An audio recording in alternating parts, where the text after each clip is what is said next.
69,000 शिक्षक भर्ती के आरक्षण पीड़ित अभ्यर्थियों के धरने को 101 दिन पूरे हो चुके हैं। बता दें, लंबे समय से अभ्यर्थी आरक्षण की मांग को लेकर धरना प्रदर्शन कर रहे हैं और अपनी आवाज सरकार तक पहुंचाने की कोशिश भी कर रहे हैं।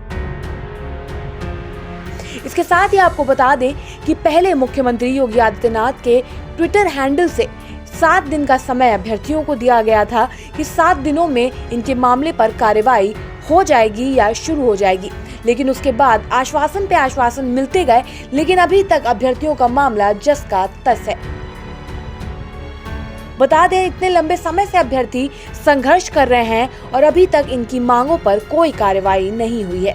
बता दें, मुख्यमंत्री योगी आदित्यनाथ द्वारा एक कमेटी का गठन किया गया था जिसमें 69,000 शिक्षक भर्ती के अभ्यर्थियों के मामलों का निस्तारण किया जा सके। कमेटी द्वारा इन अभ्यर्थियों को 15 दिन का समय दिया गया।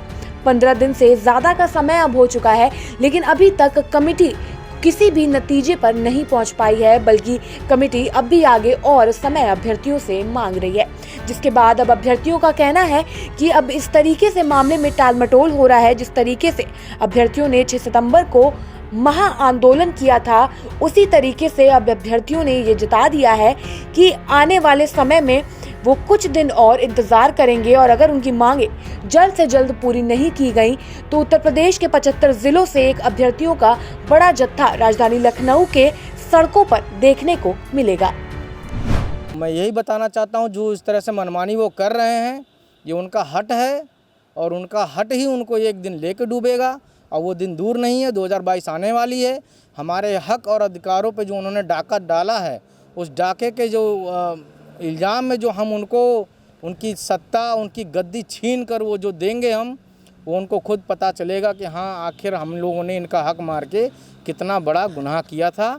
और हालांकि हम अपना हक लेकर रहेंगे, ये नहीं कहते, चाहे वो सरकार हो चाहे कोई दूसरी सरकार हो। फिलहाल इस सरकार को हम अपने हक के लिए, अपने लड़ाई के लिए आड़े आने नहीं देंगे। हमारा सरकार से बस इतना ही कहना है, अभी वक्त है, अभी समझ जाएं। अभी हम कुछ टाइम दिए हुए हैं, 2-4 दिन का टाइम दिए हुए हैं। अभी भी हम उनको कहते हैं कि हाँ, वो हमारी आयोग की रिपोर्ट लागू कर दें, जो कि उसमें साफ तौर पे लिखा हुआ है कि हाँ, हमारा हक, हमारे पिछड़ा और दलितों का हनन किया गया है, उसका वो निस्तारण कर दें। हम बहुत संवेदना से कहते हैं, क्योंकि हम यहाँ पर आराम से बैठे हुए हैं। इसका मतलब ये ना समझे कमज़ोर हैं। हम जब सड़कों पर उतरेंगे तो अपनी ताकत का प्रदर्शन भी कर सकते हैं। और 6 तारीख को दिखाया था कि हमारी ताकत क्या है। वो तो एक ट्रेलर था, आगे देखिएगा फिल्म क्या होती है। आज हमारे अनवरत धरने का 100 दिन पूरा हो गया है और हम एकदम धैर्यपूर्व अभी तक सारी चीज़ें करते रहे हैं।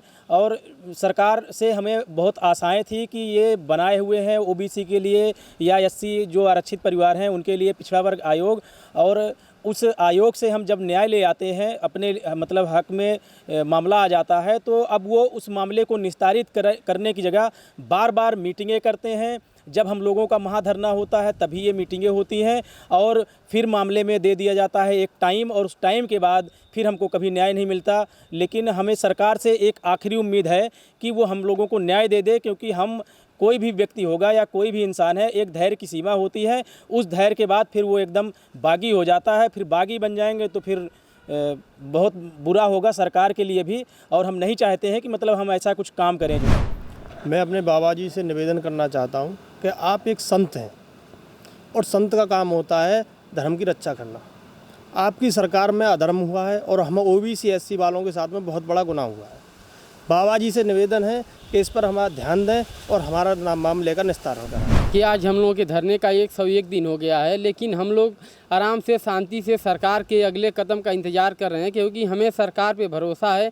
हम लोग संवैधानिक लोग हैं, इसीलिए हमें संविधान पे भरोसा है कि जो बाबा साहब भीमराव अम्बेडकर ने जो संविधान बनाया है, उसके तहत हम लोगों को 27% और 21% का अधिकार दिया गया है। उसे सरकार आज नहीं तो कल ज़रूर पूरा करेगी। इसीलिए हम लोग शांति से बैठे हुए हैं, वरना हम भी उत्पात करते और लाठियाँ चलती, कोई सर फूटता, कोई ये होता, लेकिन हम लोग नहीं, ये सब हम लोग नहीं करेंगे। शांतिवादी तरीके से हम लोग अपना धरना कर रहे हैं और आगे भी करते रहेंगे। लेकिन कि जब हम लोग की भी हद की सीमा पार हो जाएगी तो हम भी मजबूर हो जाएंगे कदम उठाने के लिए। इसीलिए हम अभी सरकार को समय दे रहे हैं कि कुछ दिन का समय ले लीजिए, लेकिन हम लोग के मामले का निस्तारण कर दीजिए, नहीं तो फिर जब महाआंदोलन का आगाज़ हो जाएगा तो फिर जब वो आंदोलन तभी समाप्त होगा जब आप जीरो जारी करेंगे। बिना जीरो जारी करे हम लोग अपने कदम पीछे नहीं हटाएंगे, चाहे उसके लिए हम लोग की जान ही क्यों नहीं चले जाए। आज हम लोग का धरने का 101 दिन हो गया है, लेकिन सरकार हम लोग की कोई सूझ नहीं ले रही है। आज लगभग में 20 दिन से ऊपर हो रहा है इन्होंने कमेटी के रिपोर्ट देने के लिए, लेकिन उसका भी कोई निस्तारण अभी तक मामला नहीं आया। ये दिन ब दिन टाइम ही ले रहे हैं। 1-1.5 महीने बचा हुआ आचार संहिता लगने के, ये सरकार यही चाह रही है कि 1-1.5 महीने बाद जैसे आचार संहिता लग जाए मामला हम लोग का रफा दफा चाहे जैसे कर दें, फिर इसके बाद में कोई कार्रवाई। नई सरकार बनी तो फिर देखा जाएगा। आए दिन यही हर भर्ती में, यही नहीं है कि हमारी भर्ती में, यही भर्ती में सब लोग हो रहा है OBC SC के साथ में।